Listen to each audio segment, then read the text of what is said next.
Hi hello friends, welcome to all. இன்னைக்கான இந்த video பதிவில் நம்ம என்ன பார்க்க போகிறோம் அப்படின்னு பார்த்தீங்கன்னா, நமக்கு தமிழில் சிலபஸ் வைஸில் ஃபஸ்ட்டு பார்த்தீங்கன்னா இலக்கணம், ஓகேங்களா. யூனிட் 1 வந்து இலக்கணம் தான் கொடுத்துருப்பாங்க. அது வந்து நமக்கு 25 கொஸ்டின்ஸ் வந்து கேட்பாங்க, ஓகேங்களா. இது எல்லாருக்குமே தெரியும், 25 கொஸ்டின். அப்போனா நம்ம வந்து ஃபஸ்ட்டு இலக்கணத்துக்கு தான் முக்கியத்துவம் கொடுத்து படிக்கணும், ஓகேங்களா. அதில் வந்து 2 பார்ட்டாக பிரிச்சிருப்பாங்க இலக்கணத்தில். என்னன்னா எழுத்து, இன்னொன்று வந்து சொல் அப்படின்னு சொல்லிட்டு 2 பார்ட்டாக கொடுத்துருப்பாங்க. அதுலேயே வந்து பார்த்திங்கன்னா எழுத்தில் என்னென்ன டாபிக் இருக்குது அப்படின்னு சொல்லிட்டு ஒரு 8 டாப்பிக்கும், சொல்லில் வந்து ஒரு 6 டாப்பிக்கும் இருக்கும், ஓகேங்களா. இந்த மாதிரி பிரித்து கொடுத்துருப்பாங்க. ஃபஸ்ட்டு நம்ம என்ன பார்ப்போம்னா எழுத்து தான் வந்து நம்ம பார்க்க போகிறோம். எழுத்தில் நிறையா டாபிக் இருக்கும், ஒரு 8 டாபிக் இருக்கும். அந்த 8 டாபிக் பார்க்குறதுக்கு முன்னாடி எழுத்துனா என்ன அப்படிங்கிறத முதல்ல நம்ம பார்த்துக்கணும், ஓகேங்களா. எழுத்துனா என்ன அப்படிங்கிறத நம்ம ஃபஸ்ட்டு பார்த்துட்டு அதுக்கப்புறம் அதில் உள்ள டாபிக்ஸ் எல்லாமே வந்து நம்ம பார்ப்போம், ஓகேங்களா. இப்போ வாங்க வீடியோக்குள்ளே போகலாம். இது வந்து சிம்பிளாக தான் இருக்கும், ஓகேங்களா. நீங்கள் கான்செப்ட் வந்து புரிஞ்சுக்கிற மாதிரி தான் இருக்கும், சிம்பிளாக தான் இருக்கும், ஈஸியாகவும் நீங்கள் படிச்சிடலாம். ஃபஸ்ட்டு வந்து எழுத்து இலக்கணத்தோட பிரிவுகள்னு சொல்லிட்டு எழுத்து இலக்கணத்துக்கு ஒரு 12 பிரிவுகள் இருக்கும், ஓகேங்களா. ஒரு எழுத்து இலக்கணத்துக்கு 12 பிரிவுகள் இருக்கும்.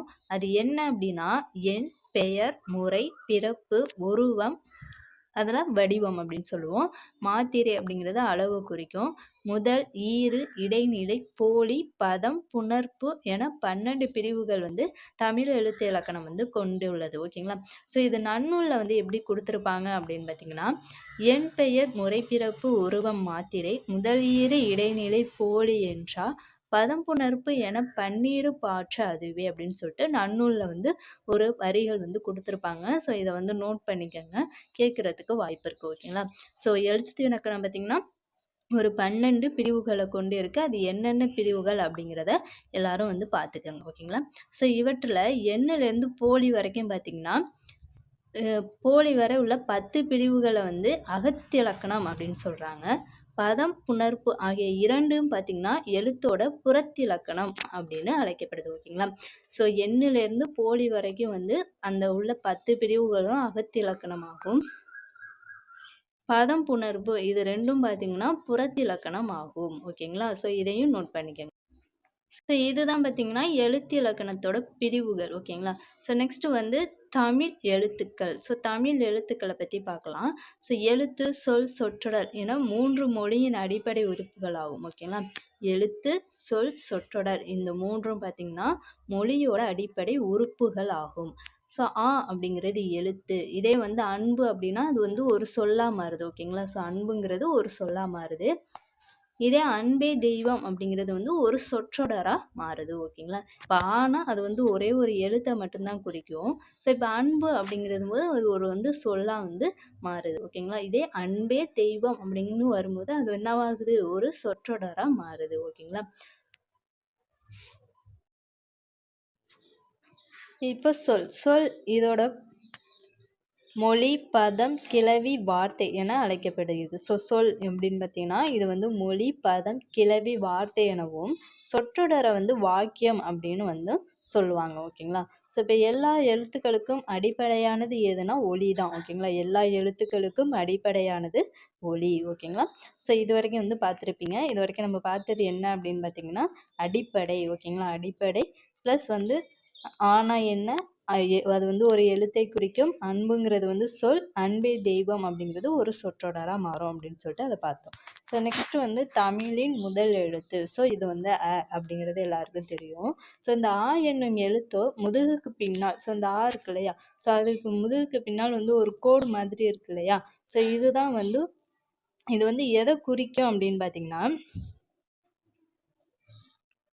மனிதனை குறிக்கும்.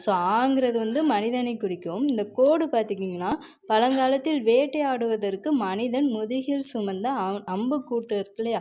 இந்த அம்புக்கூட்டை வந்து குறிக்கும், ஓகேங்களா. இதையும் வந்து நோட் பண்ணிக்கோங்க. ஆ என்னும் எழுத்தோட முதுகுக்கு பின்னால் ஒரு கோடு இருக்கும், ஓகேங்களா. இந்த கோடு உலகத்தில் நூற்றுக்கணக்கான மொழிகளில் முதல் எழுத்தில் இப்படி ஒரு கோடு வந்து இருக்கும். இதில் ஆ எழுத்து வந்து மனிதனை குறிக்கும். அந்த கோடு பார்த்திங்கன்னா பழங்காலத்தில் வேட்டையாடுவதற்கு மனிதன் முதுகில் சுமந்த அன்பு கூட்டை வந்து குறிக்கும். ஓகேங்களா. ஸோ அதுக்கப்புறம் உயிரெழுத்து 12 மெய்யெழுத்து 18 அப்படிங்கிறது எல்லாருக்குமே தெரியும். ஸோ உயிர்மெய் எழுத்து பார்த்திங்கன்னா 216, ஆயுத எழுத்து வந்து ஒன்றே ஒன்று தான். ஸோ மொத்தம் பார்த்திங்கன்னா 247. எழுத்துக்கள் பார்த்திங்கன்னா 2 வகைப்படும். முதல் எழுத்து சார்பு எழுத்து. ஸோ உயிர் எழுத்துக்கள் 12 மெய் எழுத்துக்கள் 18 சேர்ந்து 30 எழுத்தை தான் வந்து நம்ம என்ன சொல்லுவோம், முதல் எழுத்து அப்படின்னு சொல்லுவோம்.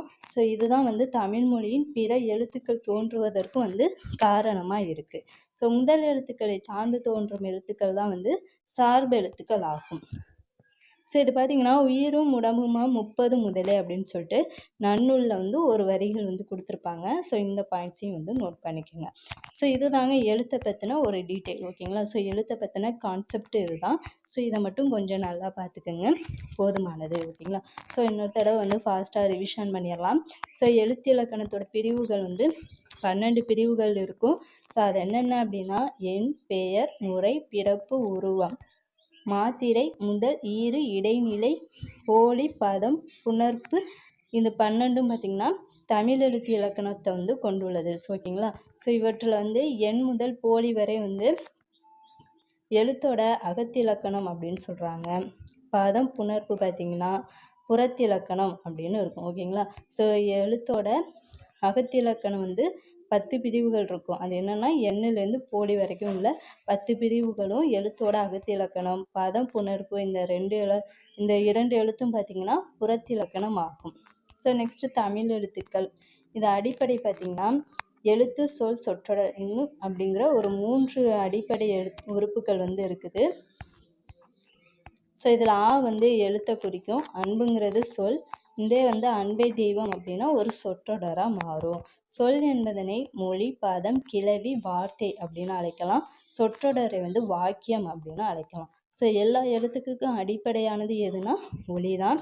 தமிழோட முதல் எழுத்து வந்து என்ன அப்படின்னா ஓகேங்களா. தமிழோட முதல் எழுத்து ஆ என்னும் எழுத்தோட முதுகுக்கு பின்னால் ஒரு கோடு இருக்கும். ஸோ இந்த எழுத்து பார்த்திங்கன்னா மனிதனை குறிக்கும். அந்த கோடு பார்த்திங்கன்னா பழங்காலத்தில் வேட்டையாடுவதற்கு மனிதன் முதுகில் சுமந்த அம்புக்கூட்டை வந்து குறிக்கும்.